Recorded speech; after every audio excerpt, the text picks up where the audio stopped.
ก่อนสิส่งให้เจ้าของตัวจริงเพิ่นมารับไปแล้วก็เอามาอ้างมูเจ้าก่อนอันนี้คือกระเป๋านี่อันนี้คือกระเป๋าทำจากไม้ไผ่เด้อเสร็จเรียบร้อยแล้วอันเจ้าของเพิ่นมารับไปแล้วนี่ก็สิเปิดให้เบิ่งก่อนเอาอ่างก่อนสินค้าของเราจะไม่มีพร้อมส่งนะแล้วก็สิบ่มีเรื่อยๆบ่มีเลยอ่ะแล้วแต่ข่อยอยากมีข่อยก็มีนะข่อยบ่มีข่อยก็บ่มีนี่ลักษณะจะเป็นแบบนี้นะอันนี้คือเราทำเองทุกชิ้นเลยทำเองสานเองทุกเส้นนี่เป็นงานของเราเองอ่างอีกก้อนนี่ก็คือด้านนอกด้านในส่งงานส่งทั้งงานพ่อใหญ่มากส่งทั้งงาน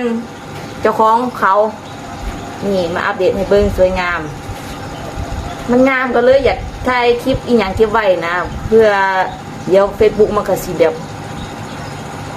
นี่ยังก่อนเกินว่าครบรอบ1 ปี 2 ปีมันก็เด็กใหม่เบิ่งหน้านี่นะประมาณนี้ล่ะ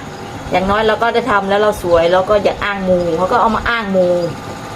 อ้างมูอยากได้นำแล้วก็ให้ค่อยนี่พอเฮ็ดบ่ทันเรื่องของเรื่องเขาก็ทำไม่ทันนะ